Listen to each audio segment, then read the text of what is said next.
अपना क्या, अपना तो कोई है ही नहीं, ना आगे है ना पिछू है, न कोई रोने वाला ना आंसू बहाने वाला। अपनी तो जैसे तैसे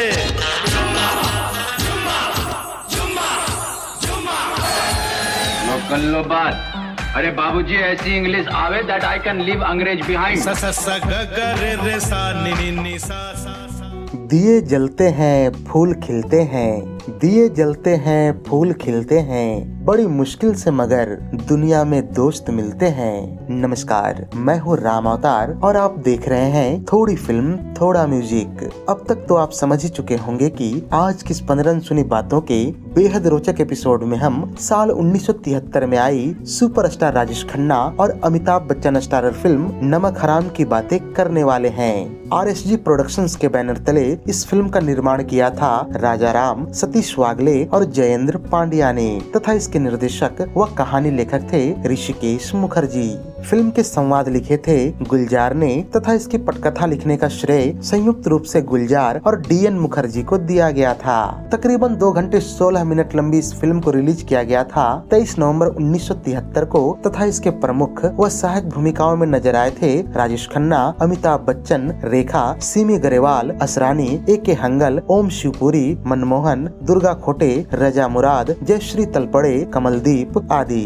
फिल्म नमक हराम अपने शानदार गीत संगीत के लिए भी जानी जाती है, जिनके बोल लिखे थे आनंद बख्शी ने तथा धुन तैयार किया था RD बर्मन ने। फिल्म में कुल 5 गाने रखे गए थे, जिनके बोल थे सुनी रे सजरिया, दिए जलते हैं फूल खिलते हैं, नदिया से दरिया दरिया से सागर, वो झूठा है वोट न उसको देना और मैं शायर बदनाम। फिल्म के इन मधुर गीतों में अपनी आवाज दी थी किशोर कुमार, आशा भोसले और उषा मंगेशकर ने। चलिए अब जान लेते हैं इस फिल्म से जुड़ी 15 खास अनसुनी बातें। फैक्ट नंबर 1, फिल्म नमक हराम साल 1973 में सर्वाधिक कमाई करने वाली फिल्मों के 14वें स्थान पर रही थी। इसका कुल बजट था तकरीबन 30 से 35 लाख रुपए तथा इसने बॉक्स ऑफिस पर 1 करोड़ रुपए कमाए थे। इस लिहाज से फिल्म को सेमी हिट करार दिया गया था। इस साल कमाई के मामले में पहला स्थान पर रही फिल्म बॉबी, जिसने 5.5 करोड़ रुपए कमाए और ब्लॉकबस्टर कहलाई। दूसरे स्थान पर रही फिल्म जुगनू, जिसने 3.5 करोड़ रुपए कमाए और सुपरहिट कहलाई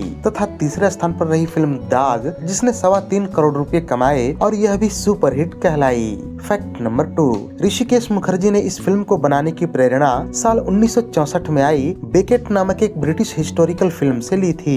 दरअसल बेकेट नामक यह फिल्म किंग हेनरी द्वितीय और एक पादरी की कहानी कहती है, जो स्वयं भी साल 1959 में जिन अनौल के द्वारा लिखी गई बेकेट और द ऑनर ऑफ गॉड नामक एक नाटक की फिल्म रूपांतरण थी। बताता चलूं कि बेकेट नामक इस फिल्म में जो किंग हेनरी द्वितीय की भूमिका थी, उसे ऋषिकेश मुखर्जी ने एक मिल मालिक के बेटे के रूप में बदला तथा पादरी की जो भूमिका थी उसे एक मिल मजदूर के रूप में परिवर्तित किया, जिन्हें क्रमशः अमिताभ बच्चन और राजेश खन्ना ने निभाया था। फैक्ट नंबर 3, जिन दिनों फिल्म नमक हराम की शूटिंग होनी शुरू हुई, उस समय राजेश खन्ना अत्यंत व्यस्त चल रहे थे और उनके पास न के बराबर डेट्स थे। वही अमिताभ बच्चन के पास काम की इतनी कमी थी कि उनके पास अगर कुछ था तो वो सिर्फ डेट्स ही थे। ऐसे में ऋषिकेश मुखर्जी ने यह निर्णय लिया कि अमिताभ बच्चन के सोलो और राजेश खन्ना को छोड़कर अन्य कलाकारों के साथ जो उनके दृश्य हैं, उन्हें पहले शूट किया जाए। कुछ दिनों के शूटिंग के बाद जब फिल्म के डिस्ट्रीब्यूटर्स ने रसेज देखने की मांग की तो उन्हें अमिताभ बच्चन के सीन्स दिखाए गए। ऐसे में उन्होंने सोचा कि फिल्म के हीरो तो अमिताभ हैं और राजेश खन्ना बस मेहमान की भूमिका में नजर आने वाले हैं। यह सोचकर उन्होंने फिल्म खरीदने से साफ इनकार कर दिया। लेकिन जब ऋषिदा ने उन्हें पूरी कहानी बताते हुए राजेश खन्ना के डेट्स की कमी के बारे में कहा और आश्वस्त किया कि फिल्म में अमिताभ बच्चन से भी बड़ा और महत्वपूर्ण रोल उनका होगा, तब कहीं जाकर डिस्ट्रीब्यूटर्स के जान में जान आई और वो फिल्म खरीदने के लिए तैयार हुए। फैक्ट नंबर 4, फिल्म के डिस्ट्रीब्यूटर्स ने जब अमिताभ बच्चन के सीन्स देखे तो उन्हें इनका हेयर स्टाइल तनिक भी पसंद नहीं आया। यहाँ तक कि इनके हेयर स्टाइल की तुलना लंगूर से करते हुए कहा कि पहले इसके बाल कटवाइए जिससे इसके कान अच्छी तरह से दिख सके। खैर, इन डिस्ट्रीब्यूटर्स को क्या पता था कि जिस हेयर स्टाइल की तुलना वो लंगूर से कर रहे हैं, वो जल्द ही कुछ ऐसा लोकप्रिय होगा कि आम आदमी तो दूर, खुद उस दौर के एक्टर्स भी उसे कॉपी करने लगेंगे। वो कहते हैं ना कि ऊपर वाले के घर में देर है पर अंधेर नहीं, यह बात तब बिल्कुल सटीक साबित हुई जब कुछ ही महीनों बाद सिनेमा घरों में जंजीर प्रदर्शित की गई। इस फिल्म में किए गए अमिताभ बच्चन के अभिनय ने तो सबको अपना कायल बना ही लिया, साथ ही उनके हर अंदाज के लोग दीवाने हो गए, जिसमें उनका हेयर स्टाइल भी शामिल था। खैर, जब फिल्म नमक हराम के पोस्टर्स बनाए जाने लगे तो इन्हीं डिस्ट्रीब्यूटर्स ने अपना रंग बदलते हुए यह खास फरमाइश किया कि पोस्टर्स में अमिताभ बच्चन को राजेश खन्ना के बराबर जगह दी जाए ताकि उनकी लोकप्रियता को भी भुनाया जा सके। फैक्ट नंबर 5, इस फिल्म में अमिताभ बच्चन के द्वारा निभाई गई विक्की की भूमिका ऋषिदा ने शुरू में राजेश खन्ना को ऑफर की थी, लेकिन जब उन्होंने फिल्म की पूरी कहानी सुनी और उन्हें पता चला कि फिल्म का दूसरा नायक सोमू अंत में मर जाता है तो उनके दिमाग में फिल्म आनंद घूम गया। उन्हें इस बात पर पूर्ण यकीन था कि फिल्म के अंत में जिस नायक की मृत्यु हो जाती है, दर्शकों की सहानुभूति उसी के साथ चली जाती है।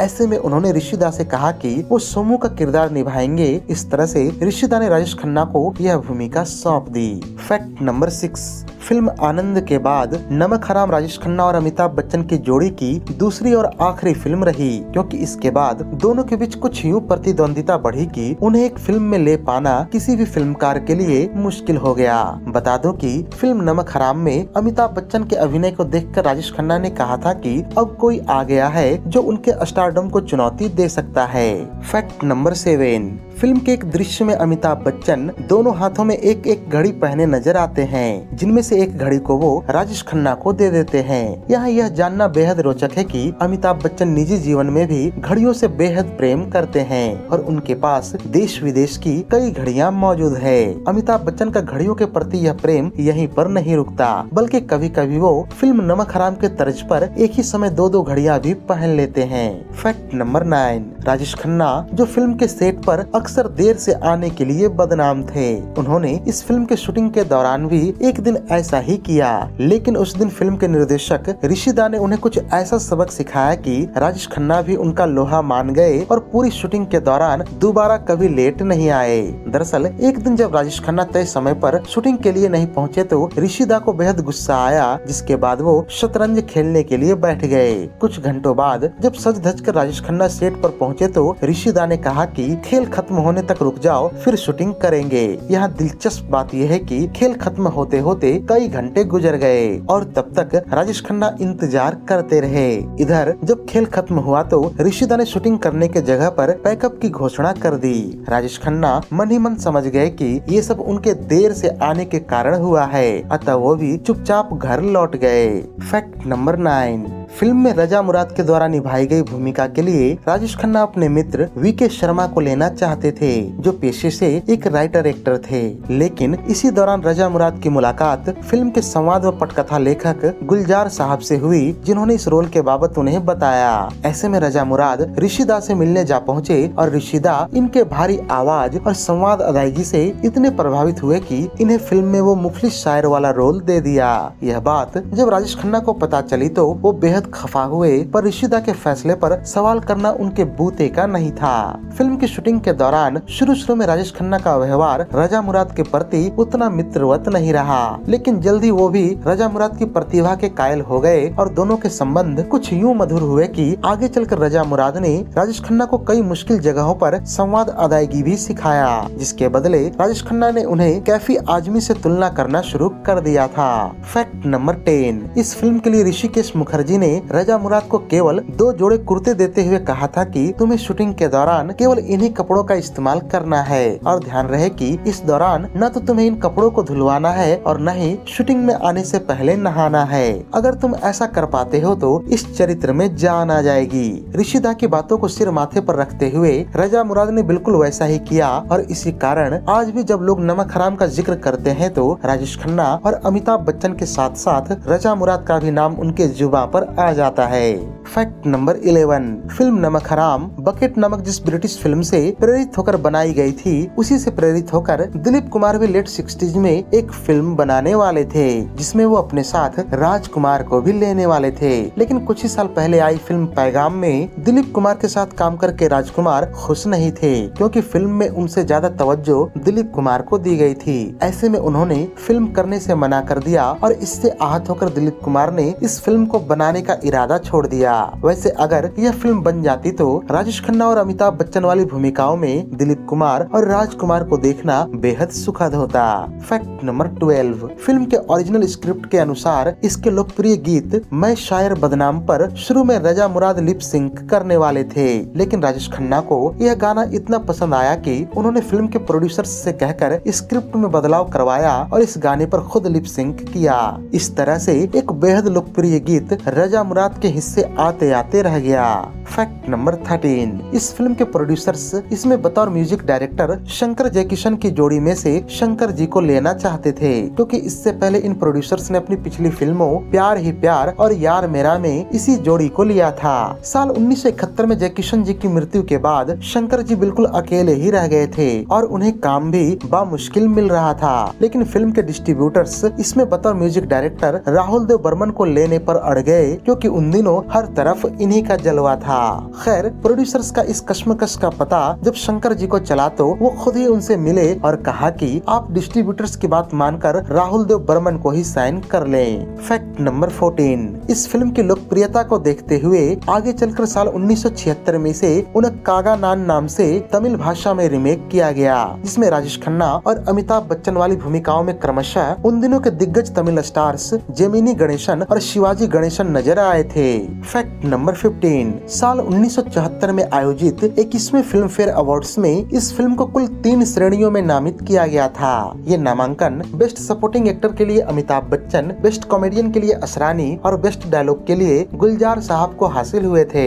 गौरतलब है कि इनमें से केवल असरानी को ही हार का सामना करना पड़ा और बाकी दोनों अमिताभ तथा गुलजार विजयी रहे थे। बता दूं कि फिल्म आनंद के बाद यह ऐसा दूसरा मौका था जब अमिताभ को बेस्ट सपोर्टिंग एक्टर का फिल्म फेयर अवार्ड मिला। इसके अलावा यह जानना भी बेहद दिलचस्प है कि बंगाल फिल्म जर्नलिस्ट एसोसिएशन की तरफ से आयोजित होने वाले उस साल के फिल्म अवार्ड्स में बेस्ट एक्टर का अवार्ड इसी फिल्म के लिए राजेश खन्ना को हासिल हुआ था। तो ये थी राजेश खन्ना और अमिताभ बच्चन की बेहद लोकप्रिय फिल्म नमक हराम पर हमारी एक विशेष प्रस्तुति। उम्मीद है कि यह वीडियो आपको बेहद पसंद आई होगी। अगर वीडियो पसंद आई हो तो इसे लाइक और शेयर कर दें तथा ऐसे ही दिलचस्प वीडियोस की नोटिफिकेशन पाने के लिए चैनल को सब्सक्राइब करके बेल आइकॉन में ऑल का बटन दबा दें। धन्यवाद।